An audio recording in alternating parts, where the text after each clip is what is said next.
الحمد لله نحمده ونستعينه ونستغفره ونستهديه ونسترشده ونؤمن به ونتوكل عليه ونتوب إليه ونعوذ بالله من شرور أنفسنا ومن سيئات أعمالنا من يهده الله فلا مضل له ومن يضلل فلا هادي له وأشهد أن لا إله إلا الله وحده لا شريك له إلها واحدا وربا شاهدا ونحن له مسلمون وأشهد أن سيدنا ونبينا محمدا عبده ورسوله وصفيه من خلقه وخليله أشهد أنه قد بلغ الرسالة وأدى الأمانة ونصح الأمة وكشف الله به الأمة وجاهد في الله حق جهاده حتى أتاه اليقين اللهم صل وسلم على سيدنا محمد الفاتح لما أغلق والخاتم لما سبق ناصر الحق بالحق والهادي إلى صراطك المستقيم وعلى آله وأصحابه حق قدره ومقدار عظيم أما بعد فيا عباد الله أوصيكم ونفسي بتقوى الله فإنها وصية الله لأنبيائه ووصية الله للصالحين من عباده ووصية الله لكم أيها المؤمنون أعوذ بالله من الشيطان الرجيم بسم الله الرحمن الرحيم يا أيها الذين آمنوا اتقوا الله حق تقاته ولا تموتن إلا وأنتم مسلمون يا أيها الذين آمنوا اتقوا الله وقولوا قولا سديدا يصلح لكم أعمالكم ويغفر لكم ذنوبكم ومن يطع الله ورسوله فقد فاز فوزا عظيما. Ma'asyiral muslimin, jamaah salat Jumat yang dimuliakan oleh Allah Subhanahu wa taala. Mengawali khutbah Jumat di siang hari yang mulia ini, marilah kita semuanya meningkatkan kualitas keimanan dan ketakwaan kita kepada Allah Subhanahu wa taala dengan senantiasa berusaha sekuat tenaga menjalankan segala perintah-perintah Allah dan menjauhi larangan-larangannya. Karena hanya iman dan takwalah yang akan menjadi kunci keselamatan dan keberhasilan kita baik di dunia maupun di akhirat. Alhamdulillahirabbil alamin, atas nikmat Allah, hidayah, inayah, kita semuanya telah berada di penghujung bulan yang sangat mulia, yaitu bulan Dzulqa'dah, yang mana beberapa hari lagi kita akan memasuki bulan yang sangat mulia, yaitu bulan Dzulhijjah. Bulan Dzulqa'dah adalah salah satu dari 4 bulan haram, yang mana makna dari bulan haram adalah bulan yang suci dan dihormati oleh Allah Subhanahu wa taala dan dihormati di dalam agama Islam. Tentang bulan-bulan haram, Allah Subhanahu wa taala berfirman di dalam surat At-Taubah ayat 36, Inna iddatash syuhuri 'indallahi 12 syahran fi kitabillahi yauma khalaqas samawati wal arda minha arba'atun hurum dzalika ad-dinul qayyim fala tadhlimu fihinna anfusakum. Yang artinya, sesungguhnya jumlah bulan di sisi Allah Subhanahu wa taala adalah 12 bulan. Dalam ketetapan Allah di waktu Dia menciptakan langit dan bumi, di antaranya ada 4 bulan haram atau 4 bulan suci. Itulah ketetapan agama yang lurus. Maka janganlah kamu menganiaya dirimu pada 4 bulan haram tersebut. Mengenai maksud dari 4 bulan haram itu dijelaskan dalam sebuah hadis riwayat sahabat Abu Bakrah radhiyallahu anhu, bahwa Rasulullah sallallahu alaihi wasallam bersabda ketika beliau berkhutbah saat haji wada, Inna zamana qad istadara ka hayatihi yawma khalaqallahu samawati wal ard as-sanatu 12 syahra minha arba'atul hurum thalathatun mutawaliyatun Dzulqa'dah wa Dzulhijjah wal Muharram wa Rajab Mudhar alladhi baina Jumada wa Sya'ban. Makna hadis tersebut, sesungguhnya setahun telah berputar sebagaimana keadaannya sejak Allah menciptakan langit dan bumi. 1 tahun itu terdiri dari 12 bulan, yang mana dari 12 bulan tersebut terdapat 4 bulan haram atau bulan suci. 3 bulan berturut-turut, yaitu bulan Dzulqa'dah, kemudian bulan Dzulhijjah, kemudian bulan Muharram, dan 1 bulan yang berada sendirian, yaitu Rajab Mudhar yang berada di antara bulan Jumadil Akhir dan bulan Sya'ban. Hadis sahih riwayat Imam Bukhari dan Muslim. Sayyidina Abdullah bin Abbas, seorang sahabat yang terkenal ahli Al-Quran, ahli tafsir, yang mana beliau dijuluki Turjumanul Quran, beliau berkata, Allah mengistimewakan 4 bulan tersebut dan dinamakan sebagai bulan haram, sehingga dianggap sebagai bulan suci dan dihormati. Maka melakukan maksiat pada bulan-bulan yang 4 tersebut, dosanya akan lebih besar, dan amalan soleh yang dilakukan akan menuai pahala yang lebih banyak. Hal tersebut didasari oleh firman Allah Subhanahu wa taala, yaitu surat At-Taubah ayat 36 tadi, Fala tadhlimu fihinna anfusakum, maka janganlah kalian menganiaya diri kalian pada 4 bulan tersebut. Makna larangan di dalam ayat itu bukan berarti kita hanya diperintahkan untuk meninggalkan kezaliman, untuk meninggalkan maksiat pada 4 bulan haram tersebut, bukan. Karena kezaliman adalah merupakan sesuatu yang buruk, sesuatu yang dilarang oleh Allah Subhanahu wa taala baik dimanapun ataupun kapanpun. Tetapi karena kehormatan yang dimiliki oleh bulan-bulan haram yang diantaranya adalah bulan Dzulqa'dah, maka Allah melipat gandakan pahala dan dosa di dalamnya. Sebagaimana hari yang mulia ini, siang hari yang mulia ini yaitu hari Jumat, hari yang merupakan hari raya bagi kita umat Islam dan memiliki banyak sekali keutamaan. Al-Imam Ibnu Abi Syaibah meriwayatkan dalam kitab beliau Al-Musannaf bahwa pahala dan dosa akan dilipat gandakan oleh Allah Subhanahu wa taala setiap di hari Jumat. Ma'asyiral muslimin rahimakumullah, membahas tentang kezaliman dalam sebuah hadis yang diriwayatkan dari sahabat Anas bin Malik radhiyallahu anhu, Rasulullah SAW bersabda bahwa kezaliman itu terbagi menjadi 3 macam atau 3 tingkatan. Kezaliman pertama adalah kezaliman yang merupakan dosa besar, dosa yang tidak akan diampuni oleh Allah Subhanahu wa taala, yaitu syirik atau menyekutukan Allah Subhanahu wa taala. Sebagaimana Allah Subhanahu wa taala berfirman di dalam surat Luqman ayat 13, wa idz qala Luqmanu libnihi wa huwa ya'iduhu ya bunayya la tusyrik billah innasyirka la zulmun 'adzim. Tatkala Sayyidina Luqmanul Hakim berkata kepada putranya, wahai putraku, jangan sekali-kali engkau menyekutukan Allah. Sesungguhnya syirik merupakan kezaliman yang sangat besar. Kemudian dijelaskan juga di dalam firman Allah surat An-Nisa ayat 48, innallaha la yaghfiru ay yushraka bihi wa yaghfiru ma duna dzalika liman yasha. Sesungguhnya Allah tidak akan mengampuni dosa syirik dan Allah akan mengampuni dosa selain syirik bagi orang yang dikehendaki oleh Allah Subhanahu wa taala. Kemudian tingkatan kezaliman yang kedua adalah kezaliman yang tidak akan ditinggalkan oleh Allah Subhanahu wa taala, yaitu kezaliman yang dilakukan seseorang kepada orang lain seperti membunuh, mencuri, mencaci maki dan sebagainya. Allah tidak akan membiarkan orang yang zalim itu masuk surga sampai Allah menunaikan hak orang yang terzalimi dari orang tersebut. Disebutkan dalam hadis sahih riwayat sahabat Abdullah bin Umar bahwa Rasulullah SAW berpesan kepada beliau, la tamutanna wa 'alaika dainun fa innama hiyal hasanat was sayyi'at laisa thamma dinarun wala dirhamun wa laisa yadhlimu Allahu ahada. Wahai Ibnu Umar, hati-hatilah kamu, janganlah kamu mati dalam keadaan meninggalkan hutang, karena nanti di akhirat yang ada hanyalah pahala dan dosa. Yang terdapat di sana hanyalah pahala kebaikan ataupun dosa keburukan. Tidak ada di sana dinarun wala dirham, dinar atau dirham. Tidak ada satupun orang yang di akhirat nanti membawa harta bendanya, membawa rumahnya, membawa mobilnya, membawa segala kemewahan yang dia miliki di dunia. Walaisa yadhlimu Allahu ahada, dan Allah tidak akan menzalimi seorang pun.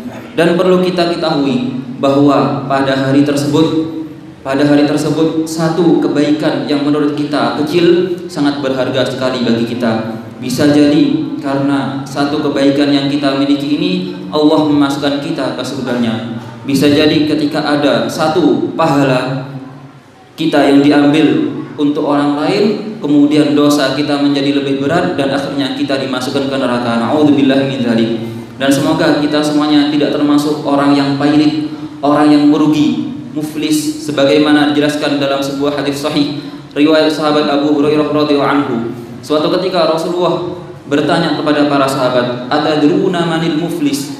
Apakah kalian tahu siapa orang-orang yang pailit itu? Orang-orang yang seperti kita sebut sudah jatuh tertimpa tangga, orang-orang yang sangat rugi. Maka para sahabat menjawab, al-muflisu fina man la dirham lahu wala mata'a. Orang yang rugi, orang yang pailit di antara kita ini wahai Rasulullah adalah orang yang tidak memiliki uang dan tidak memiliki harta benda. Maka Rasulullah SAW membenarkan pemahaman tersebut. Beliau bersabda, al-muflisu min ummati, sesungguhnya orang yang pailit di antara umatku adalah mayyati yaumal qiyamati bisiyamin wa salatin wa zakatin, orang yang pada hari kiamat dia membawa satu gunung pahala, yaitu pahala puasa, pahala sholat, pahala zakat, dan pahala amal ibadah yang lain.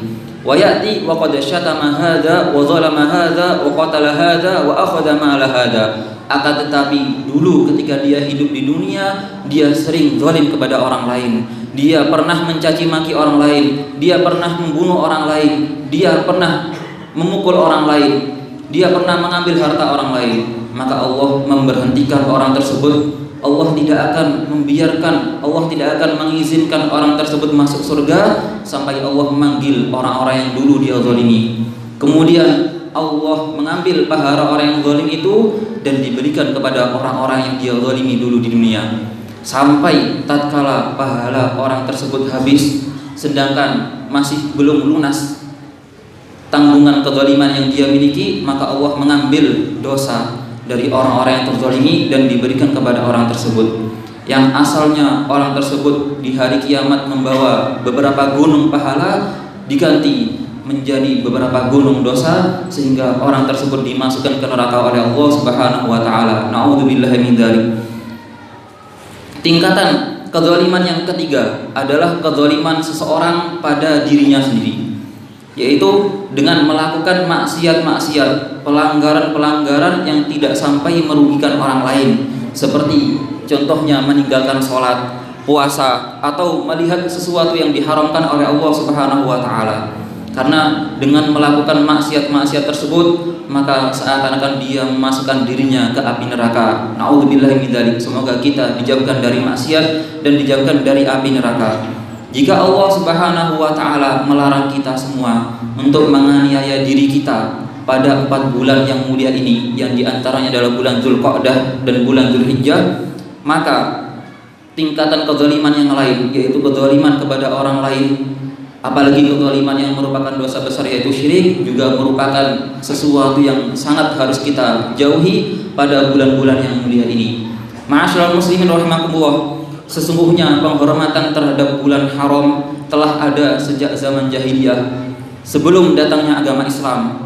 Bulan Dzulqa'dah atau biasa disebut dengan bulan Dzulqa'dah yang beberapa hari lagi akan kita tinggalkan, dinamakan demikian karena bangsa Arab pada zaman tersebut mereka duduk-duduk, mereka tidak melakukan peperangan dalam rangka untuk menghormati dan mengagungkan bulan tersebut.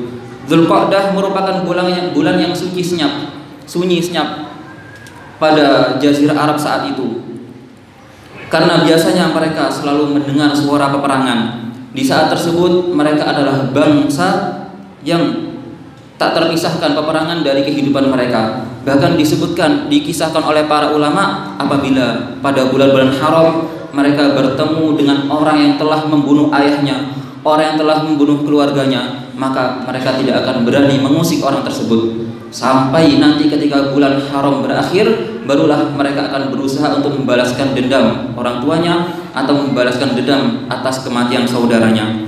Maka kita sebagai umat Islam lebih dianjurkan untuk mengagungkan bulan-bulan haram, karena itu merupakan salah satu syiar Allah, yang mana Allah Subhanahu wa taala berfirman di dalam surat Al-Hajj ayat 32, "Dzalika wa may yu'azzim sya'airallahi fa innaha min taqwal qulub."